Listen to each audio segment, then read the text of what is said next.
Twitter actually made a good change. This update to Twitter is hilarious. It is cinema. What a great day to have ears. It's a great day to be on the internet for sure. Incredible. Typically, I'm pretty quick to spit on Twitter. If there was a leaderboard for Twitter haters, I imagine I'd be towards the top percentile there. I get up extra early to insult that platform. Twitter is packed with stupid people. Sure. But you're able to have your opinion now. You're able to express your opinion, even if it's unpopular. Even if your opinion was unpopular,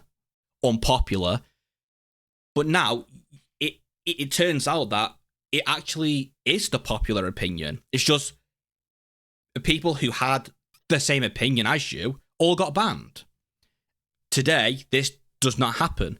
You're able to see the popular consensus now. Because, like, old Twitter, if you were against transgenderism, banned. If you were against pronouns, banned. Against furries, banned. If you were against, if you didn't have the correct opinion on politics, banned. Like, even though everyone on Twitter is stupid, at least you're able to have your opinion and see the popular opinions. And this also allows you to see that the internet is fucking stupid. It's great. I love Twitter now. But I've got to give credit where credit is due. They just implemented an amazing system that allows users to see where accounts were created, like where they're based out of. And I genuinely think this is one of the best changes that platform has seen, especially in the current day and age. I'm kind of torn on the I'm sure changes. by now all of you are familiar with dead internet theory. I probably don't need to rehash that. I've even made a whole video going over it. This kind of change probably to that platform, I think, paints the clearest picture for the reality that we live in for the current cyberspace climate. Tons and tons of accounts that are preaching things about like American politics or this and that have now been outed as being foreign based, not.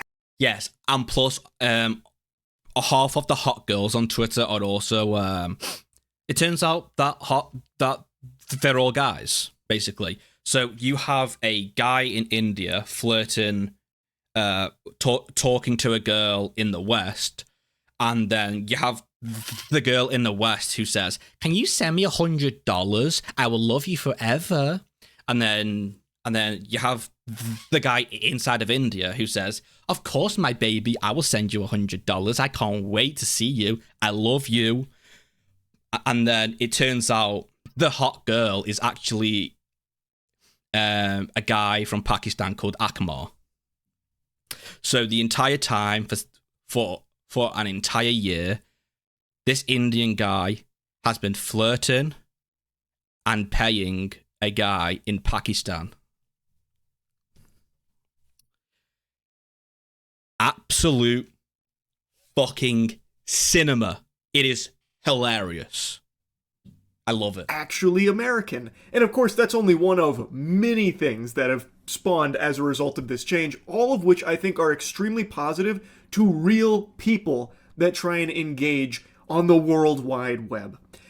Every single day, and I've gone over the stats before, but every single day, people are led to believe that they're interacting with one another when they go to a social platform like Twitter. But the reality is, according to the data, 60% of all internet activity is bots. It's not real. It's fraudulent. You are not interacting with a human, most likely.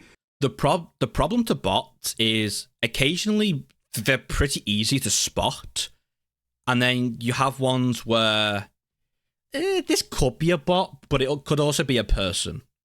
But then you have bots where it's like, you are a human. I know you're a human because I speak to humans every day. But it actually turns out that humans are bots. And Twitter and YouTube are probably the two culprits of bots the most because it's two huge platforms. I do think the bots overall are a problem, but how do you stop that if the bots are smart? Who knows? you are more likely to be interacting with just some kind of fucking rage bait algorithm or something that's Yep. constantly like poking you, pushing your buttons to keep you engaged because it's making them money somewhere in the pipeline. Now, to clear up some confusion, it's not doxing its users. I've seen a lot of people crying foul, trying to force feed farts down people's throats about like how this is a huge violation of trust. And I think you guys know me by now. I am someone who preaches the value of privacy. Yeah. To my understanding, the only thing it shows is your country. You cannot like break it down to like IP or to town or to your address or postcode. It's just the country. That's not doxing, okay? Well, technically it. I guess it kind of is, but not actual doxing. Which is unfortunately just completely dead in the modern day and age. No matter what you do, privacy has completely vanished at this point, and people have welcomed it with a smile on their face. So even though privacy has become basically just toilet paper for organizations to wipe their ass with, I do still think that there needs to be something users can do to stay, keep accepting bad cookies, off the grid to some certain extent. To third-party But when it comes companies. to this, I actually think Twitter did a pretty good job of ensuring that it's not actually putting their users at risk from this location data.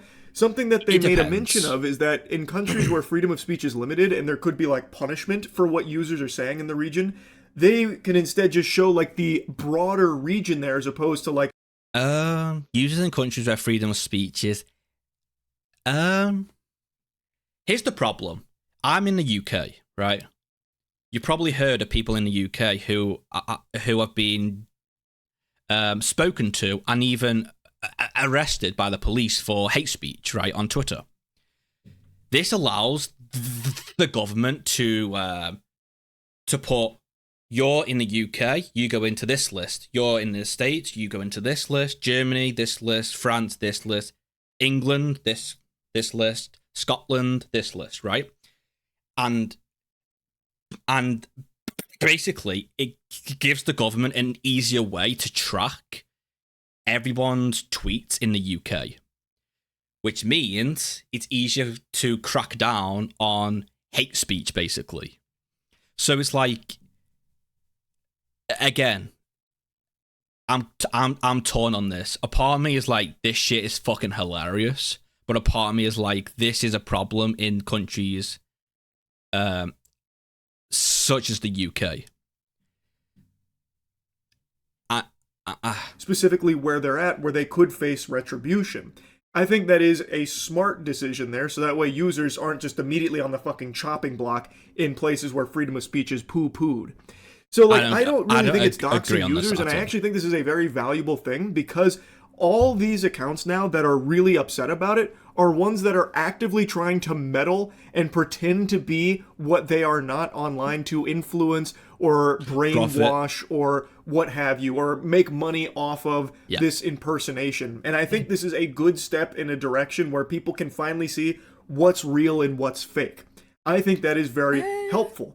As things get muddier and muddier, a little bit of clarity on some of these accounts, especially in the political space, that's been the biggest talking point here, because so many politically charged accounts, especially in American politics, turns out they're not actually even American accounts. Turns out they're not even like Americans in general. They're based overseas.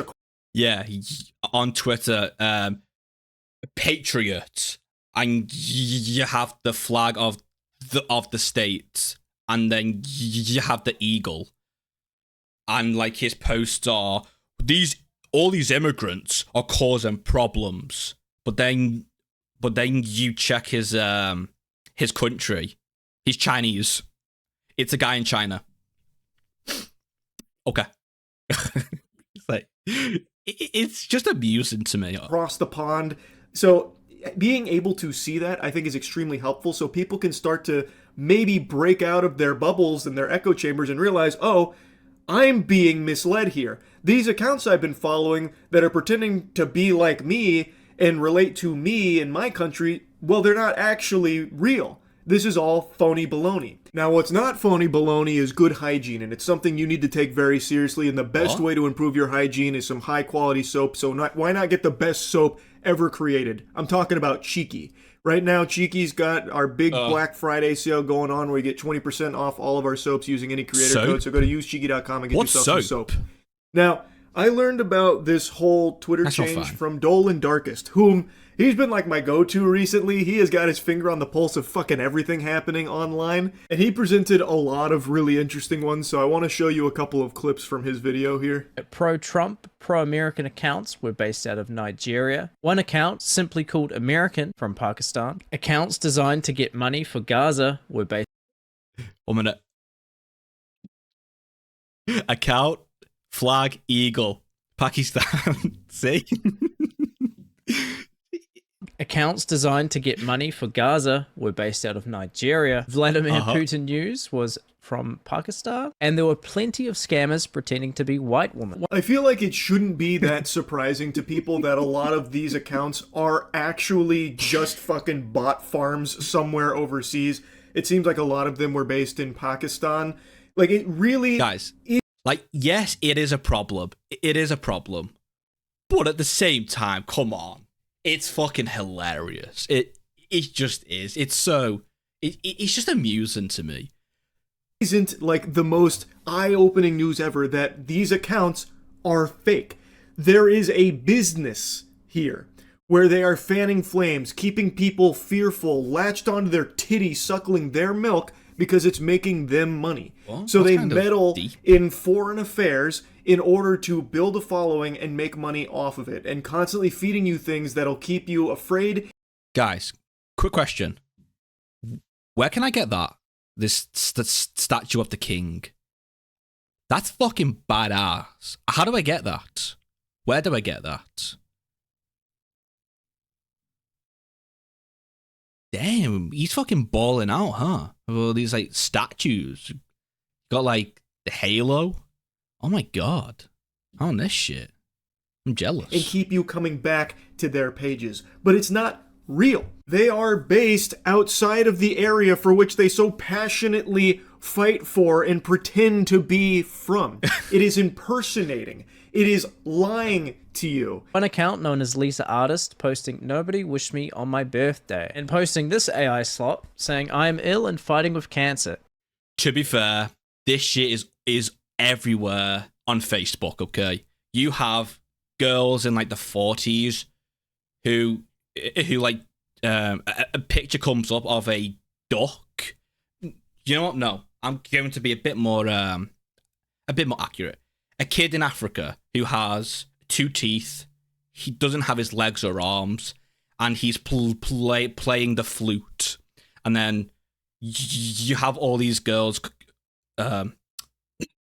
old women come in, who are like, oh, praise Jesus, I will pray for you.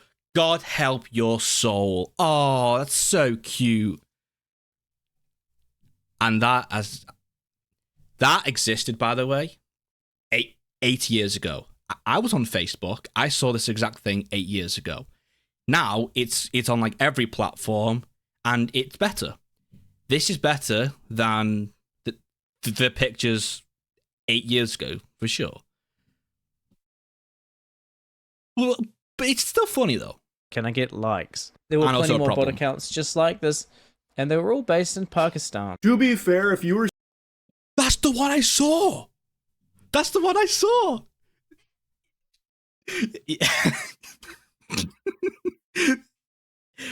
Bro, Indian guys tried to talk to her, and it turns out she's from Pakistan. It's so good. Pakistan. To be fair, if you were seeing all of those AI trash pictures there and were still like believing that they were the legitimate owner of the account, yeah, it depends on the you AI. need actual help. Like, you need to be fucking institutionalized. Like, even before this changed, it should be blatantly obvious to you that that is a scam. Those are fake. Yeah. Like that. Like, I don't. Yeah, but you have to understand. Almost all the people who tricked into these scams aren't people on the internet all the time. It's not me, okay? It isn't critical. It's an old lady. Like, it's easy to trick. It's easy to trick it's easy to trick an old lady because they aren't on the internet a lot. It's easy to do it. So it's understandable why. But still, if you're on the internet a lot and you still fall for it, you have a problem in your brain. It's called stupid. I don't know how much more clear it could be. But here's even more clarity there. So just in case you were fucking delusional, like, you know, Bugs Bunny dropped a piano or like an anvil on your head like it was a cartoon and it made you fucking stupid that you actually thought those were really the women behind those accounts. Well, hopefully this will clear up the confusion around that. Mariah Carey's account was based in Israel for some reason. Philippa Franson from Sweden tweeting out, "I'm proud to be white." Turns out they are from India. And the list goes on. One anti-Trump Democrat account that claimed to be living in New Jersey was actually from Kenya and deactivated their account after this was exposed. Worth mentioning briefly that there was allegations that when the update first rolled out, the official Department of Homeland Security's Twitter account said that it was based in Israel. Bro, it's true. For years, conspiracy theories were everywhere. Israel owns Congress. Israel owns the president. Israel is the king of the world. Guys, it's true. It's true. Israel, though they said that this was fake news, like it was the result of a glitch or something like that, and now it displays that it's based in the United States. Yeah. It just happens to be Israel. Out of all the countries in the world, it just happened to be the one conspiracy country.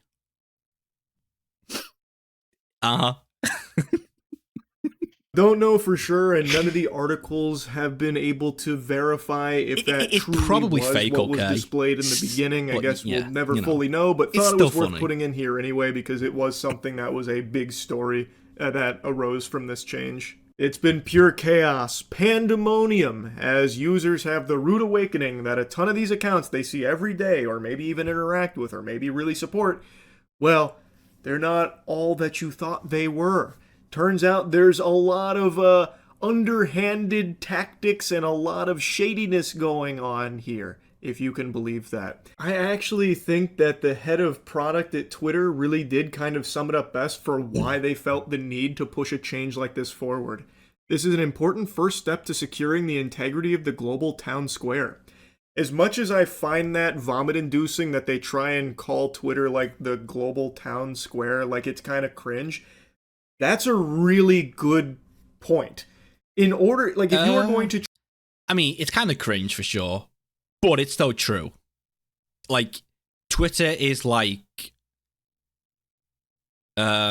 Twitter is the only source on the entire internet where you're able to find every point of every opinion, and it has fake news and it also has the actual news. Everything's on Twitter, and it all started when Twitter became X under Elon Musk, basically. So it was like, yeah, it's cringe, but she's kind of right. It's kind of the heart of everything. Treat it like the town square where everyone congregates and talks and yaps and exchanges a lot of things, keeps everyone abreast on what's going on.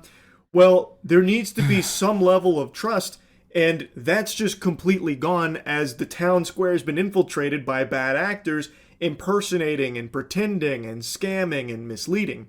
So by having the location data be something accessible to the users, it is an effective first step at being able to deduce who actually is even a real person in this town square anymore, or who's just here to exploit and manipulate and scam and mislead.